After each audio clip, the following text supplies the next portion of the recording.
off to one of China's smallest provinces, also one of the most beautiful. It is Anhui. Anhui, with its mass Tai Chi classes, rare Yangtze alligators, planet drum opera, ancient schools, and inspirational villages. Anhui, a landlocked province on the eastern side of China, below Beijing and northwest of Shanghai, features in this episode.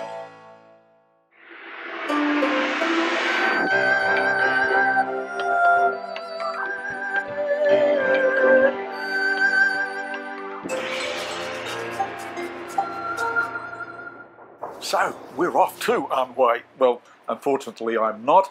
I'm locked down here in Australia, but I am represented by a very well-known blogger, Amy Lyon. She goes by the moniker of Blondie in China. I am crossing the bridge into Wusong Island right now. I've also never been quite so cold in my life. I think I made the right choice. Well, Amy, you do have a very big reputation both in China and here in Australia. Yeah, it's growing. I feel very lucky. I got a platform where I can share what I love and what I'm passionate about, and yeah, I'm living my best life. So Amy, you do know China extremely well, but you've chosen Anhui as the first province to report for us. Why Anhui? So Anhui is famed for its natural beauty, its natural resources. I mean, look at the views behind us here. It's like when you imagine a Chinese painting, Anhui has it all. And you've got the Yangtze River. In the Yangtze River there in Anhui, full of alligators there, I'm told. You're about to show us. Yes, spoiler alert for you there. There will be alligators in this program, so strap on your seatbelts. It's going to be a wild ride. Well, Amy, you're up a mountain. Which mountain is that? It is absolutely gorgeous. We are currently at Jingting Mountain. We are here at the very top. It's not very tall, so we're only at 300 meters height, but behind us here you can see the beautiful city of Huangshan, which is what we're going to be exploring in today's episode. So it's a famous mountain in China, made famous by the poet Li Bai. So he is extremely well known in China, and he wrote a couple of poems about this place actually. So it's famous for a reason. It's very, very beautiful. 众鸟高飞尽，孤云独去闲。Never tired of looking at each other. Only the Jingting Mountain and me.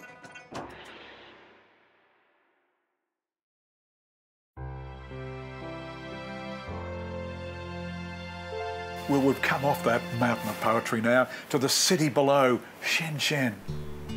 What I find intriguing are all the grand arches here. 32 in this city alone. Government-funded tributes to the merchants of Hui who played such a big role in Anhui's development. This is a city that goes way back, way back.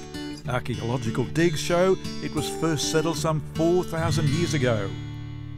As well as being incredibly beautiful, the charming city of Xuancheng here is also one of the birthplaces of Hui culture. Hui culture basically refers to the distinct culture that you can find here in southern Anhui province.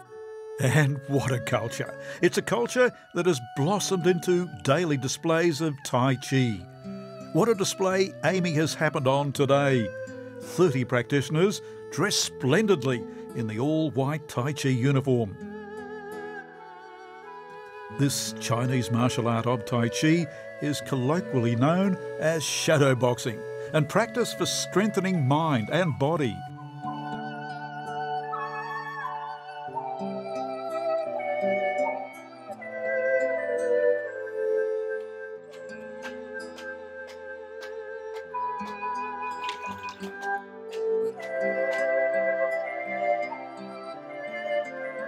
Xuancheng is a city with a lot of history, and we are literally walking through it right now. We're here at Tridong Old Street, which was first established in the Sui dynasty, which was about 1,400 years ago.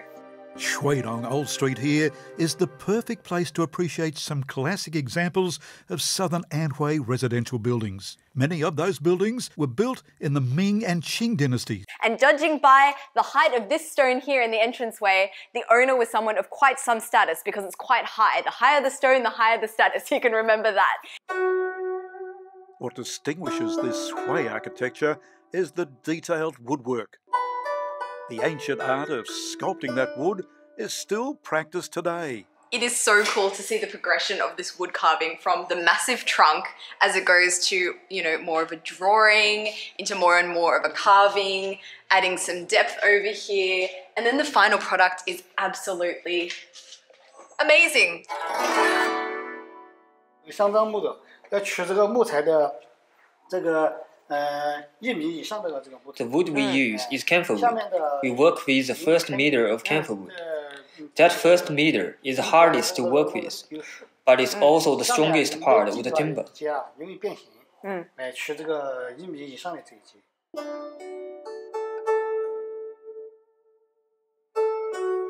In the Folk Museum next door, there's a fascinating collection. Featured are some of the tiny, tiny shoes that women in that age used to wear. I can't believe that someone's foot would have fit inside this shoe. These tiny shoes are the physical reminders that women from wealthy families once had their feet bound, a long band practice. Another exquisite and stylish reminder of Anhui's history are fans.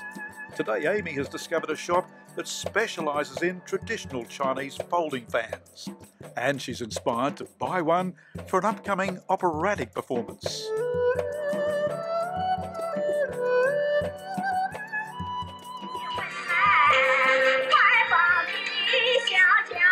Hi Greg, so I am here and I'm about to watch the Flower Drum Opera. So it's not only found in Anhui province, it's also found in some surrounding provinces, but it's a very, very famous style of Chinese opera and I'm so excited to see it today. I've got my new fan here, loving it because it's very hot at the moment, so yeah, getting ready to watch this performance.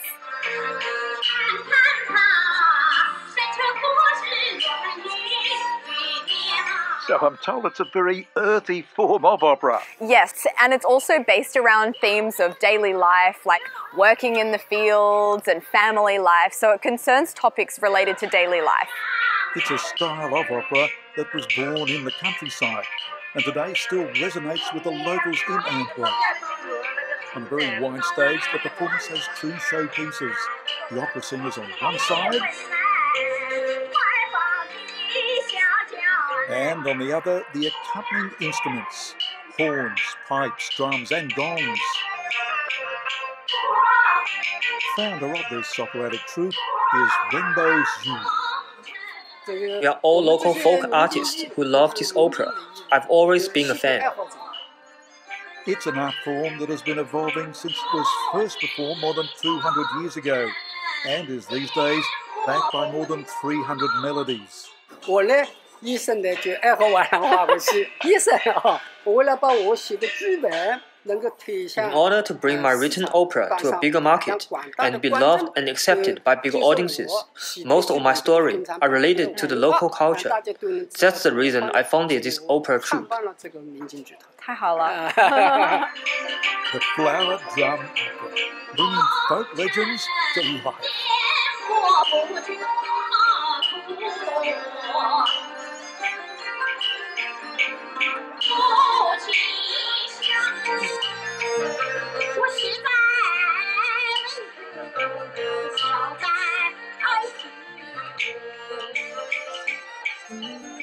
Such fascinating entertainment in Anhui. And now Amy's going to introduce us to some shadow puppets. Is that right? That is right. I am currently here at the Shadow Puppet Show. It is yet to start. And basically the concept is they're going to be using the hides of oxen and donkeys to create these shadow puppets that they're going to be dancing behind a screen illuminated from the backs. And I hear that some of the most experienced shadow puppet masters can actually hold 5 or 6 or 7 at a time and move them on the screen. It sounds insane. I think it's a great way to keep in touch with the local culture and the history, and yeah, we're about to enjoy quite an ancient performance now, so we're really experiencing history here today. All those puppets. Hard to believe the troupe of puppet handlers numbers only 5 members. But what a history those puppeteers have. One famous local puppeteer, Yangtze Hua, is a 9th generation shadow puppet performer. It's a very special Chinese cultural experience, showcased today in Yangtze Hua's museum. As the last rays of light fade on our first day in Shenzhen, the historic buildings we've been exploring turn on their evening face. It's so romantic and beautiful, and around the corner there's even a light show happening, displaying against the old buildings. It's spectacular, in a word.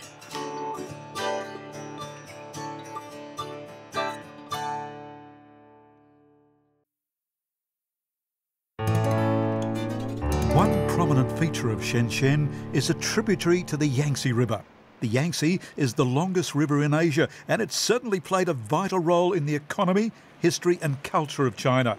This tributary is also a home to a very rare reptile, the Yangtze Alligator. And Amy's there right now in a compound where they're bred. So actually, this is the only alligator type in China, and historically it was found in this lower to middle Yangtze region in the marshlands and the rivers, but these days it's increasingly endangered, and actually to this date in the wild there are only 200 of them. So that's why they started this base here. It's actually a place to breed them and make sure that the population is still here. So right now there's actually 10,000 or more than 10,000 alligators in captivity here. There's also evidence to suggest that the Yangtze alligator was the inspiration behind the Chinese dragon, and actually looking at them, it kind of really makes sense because they do have that very dragon-like appearance. So what's on the menu for dinner today? Looks like fish. Smelly, smelly fish. Okay, so we've got lots of alligators coming this way. They're a lot calmer than I thought they would be. I thought it would be quite a feeding frenzy, everyone on top of each other, but they're actually very polite. A very orderly line of alligators coming in. They're quite chilled out. Chilled out. 20 years ago, Yangtze alligator numbers got down to 130, which is why this Anhui Provincial Alligator Propagation and Research Centre is so vital to the species' long-term survival. It's a species that's been here in Anhui for some time. Marco Polo reported sighting them back in the 13th century. And they're relatively small, only 1.5 to 2 metres long and weighing up to 45 kilos.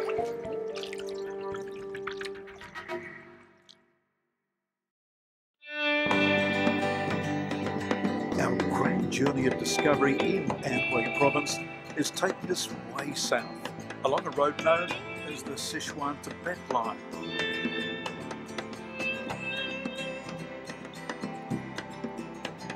First stop is going to watch the ancient art of paper making. When it comes to art, there are 4 tools that are essential to any good Chinese artist or calligrapher. They are paper, the brush, inkstone and ink stick. They're known as the 4 treasures of the study, and Amy's about to show us production of some of those vital tools. Yes, so Anhui has a proud legacy in the production of each of these 4 treasures. So even to this day, Anhui is known to produce some of the best ink, paper and brushes in China. And today we're actually going to be experiencing one of those treasures of study firsthand, and that is paper. So the place you're in? Yes, Shan Paper Culture Park. It's really old and it produces some of the best paper in China. So they've been doing it for a long, long time. The people that work here are incredibly skilled at what they do, and a lot of them have been doing what they do for over 30 years. And from beginning to end, from gathering the raw ingredients to when the final piece of paper is ready for use, it takes 3 years. So it's an incredibly complex process. So we're actually going to be seeing today each step of that process and how it's done. Wow, that is so cool. So what's happening here is I'm watching a piece of paper being made, sheet by sheet.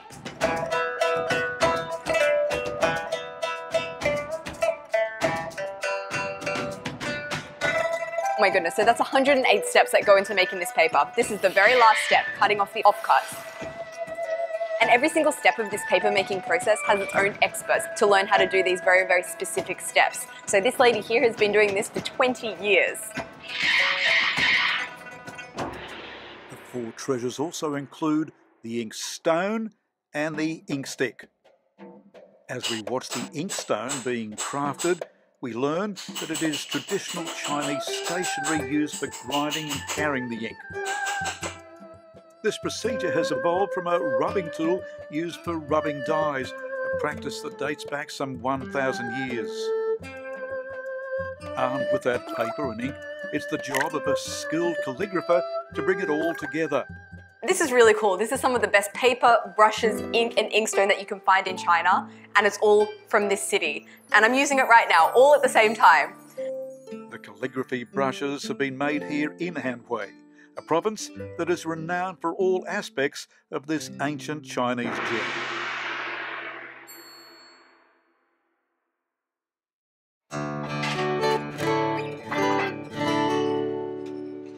No trip to China is complete without a culinary experience. In Anhui province, it's known as Hui cuisine. And Amy, you're about to taste some dishes with very strange names. Yes, so it's called Hui cuisine, and it's one of the 8 cuisines of China, so it's one of the most important cuisines that you can find here. Okay, so first on the menu tonight we have chou gui yu, which is known as stinky Mandarin fish, and I have to say, it is a little on the stinky side. So the reason they call this stinky Mandarin fish is because back in the day, the fishermen, the Hui fishermen on the Yangtze River, they would make sure that the fish was kept fresh by rubbing salt on it and then carrying it in wooden buckets. And it actually was kept fresh for the 7-day trip back home. At the end of it, yes, the skin of the fish was a little bit on the stinky side, but you know, they found out that it actually made a really delicious dish. Okay, I'm going for it. I'm going in for my first ever taste of stinky Mandarin fish, chou gui yu. So I'm just going to grab some from the side here. Here we go. I'm so excited. First impression, very salty. Very salty, but very flavorful. One thing I've learnt in the last few days I've been here in Anhui is the flavors aren't subtle. They are strong flavors. There's nothing really subtle about Anhui cuisine here, and this is no exception to that rule. So stinky fish is the first dish, but you've got more, have you not? We definitely do. We have a second dish, one of the most famous dishes of Anhui province. And this one is a little bit special because it's actually called hairy tofu. It's called Madolfo. We went behind the scenes a little bit earlier to see how this is made. There are hairs like this long coming off the tofu, and it's as a result of the fermentation process of the tofu. Okay, so here we go, going in with my first ever hairy tofu. Gonna dip it in this sauce here, which looks like it might be a bit on the chili side. Be generous with it there. Yum! It's got an earthiness about it. Definitely not unpleasant. It's got a lovely texture. This sauce is indeed quite chili-like. I'm a fan of hairy tofu and of stinky Mandarin fish. I think it's time for the crew to get around and have some for themselves.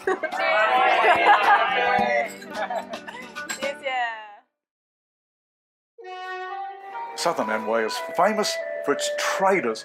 They were businessmen who once ruled over the most powerful commercial network in China. And their legacy, they've left lavish ornate buildings all over Southern Anhui, as Amy explores. Yeah, so here in Anhui, the rugged landscape of the region made rice cultivation very difficult. So as a result, many men were forced to look elsewhere other than farming to feed their families.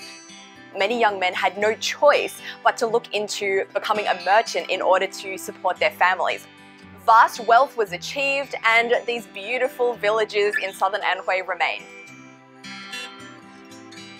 That same region also has an awesome ancestral hall. So we're now in Jixi and we're here to check out this absolutely magnificent ancestral hall. It was built in 1547 to honor the Hu family, a family that had great success in business during that time. Basically, the best carpenters, the best builders were invited to build it, and it's a perfect example of classical Hui architecture, featuring the 3 famous styles of carving: wood carving, stone carving, and brick carving, all preserved in astonishing detail. So wealthy were those merchants, at one time they accounted for nearly 60% of China's total assets. The merchants of Anhui, impressive builders.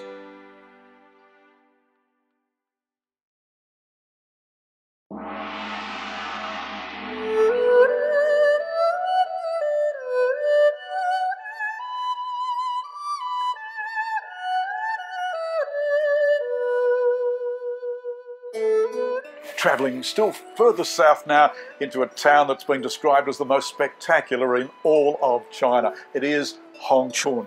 And this is so beautiful that the film director Ang Lee set his movie right here. Crouching Tiger, Hidden Dragon.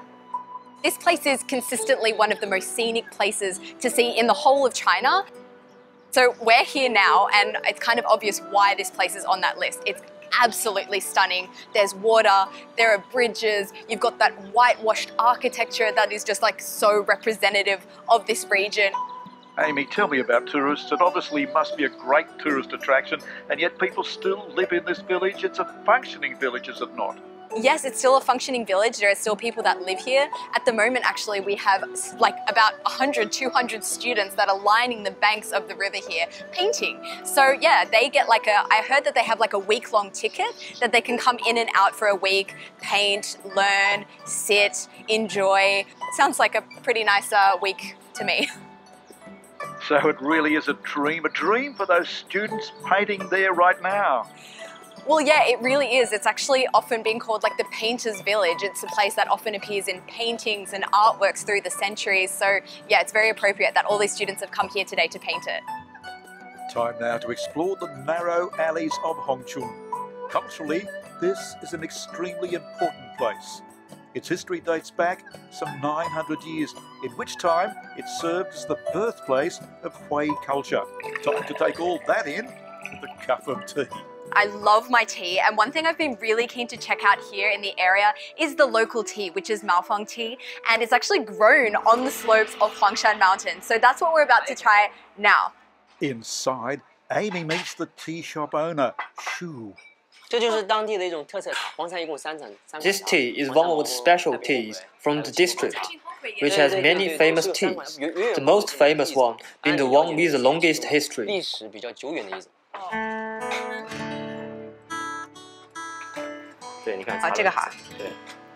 this way, there are no leaves in my drink.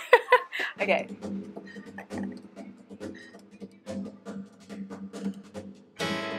Back in the alleys, we find still more art students, taking their brush to what is known as the village in the Chinese making.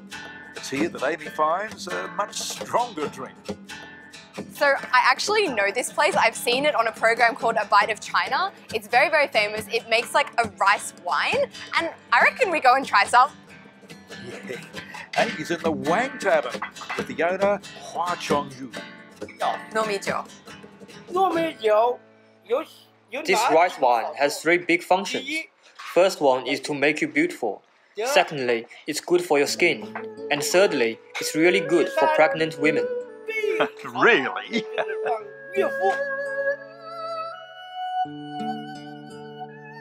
The climax of this wonderful day in Huangshan is to stay overnight. A lot of people still live in this village, but if you as a tourist want to experience what living in a traditional Chinese village looks and feels like, you can stay in places like this behind me. They've actually been converted into guest houses. They were originally houses here, so we're going to go check it out, what it looks like inside.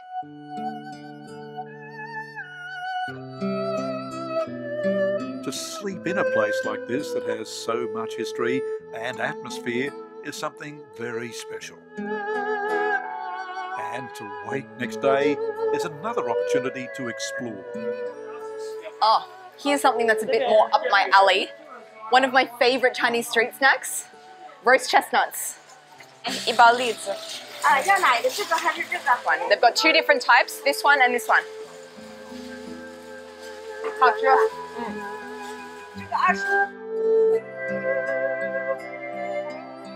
There's honestly nothing more comforting than a big bag of roasted chestnuts. Oh, heaven. Huangshan, the most spectacular place in all of China.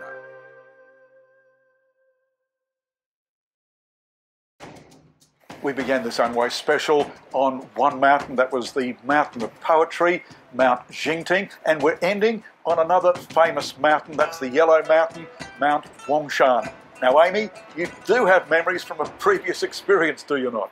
Yes, I do, and I'm getting a little bit of PTSD because last time I came here, it was absolutely bucketing down with rain, and today is much the same situation.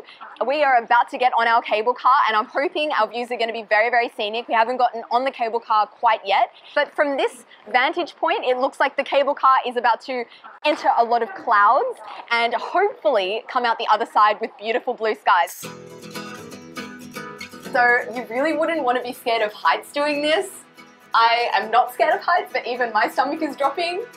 We just keep going higher and higher and higher. The cable car is going at like an angle like this, like up, up, up, up, up, up. Wow, oh, I get vertigo looking down. I'm just gonna keep looking up. Oh my God.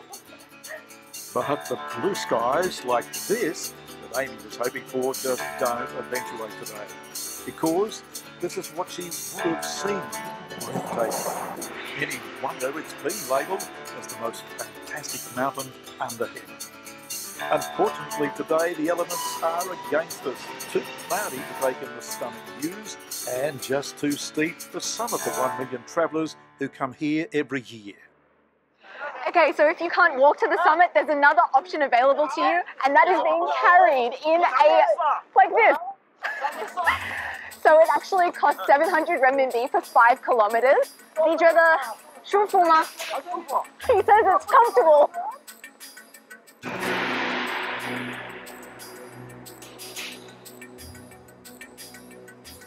So even though we've already gone on a 10 to 15 minute cable car, there's still a long way to walk, and it is a very steep incline. It's like uphill all the way.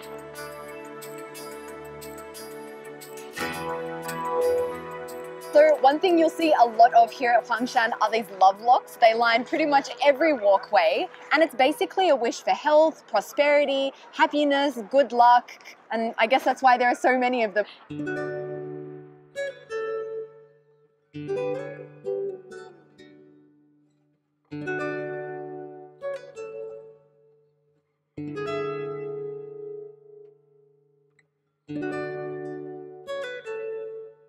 Those love locks bring us close to the summit of the cloud-shrouded yellow mountain. Also, the climax of the special on Anhui province. So it's farewell from me, and a big thank you to Amy Lyons in China. 谢谢 Greg， 下次见，拜拜。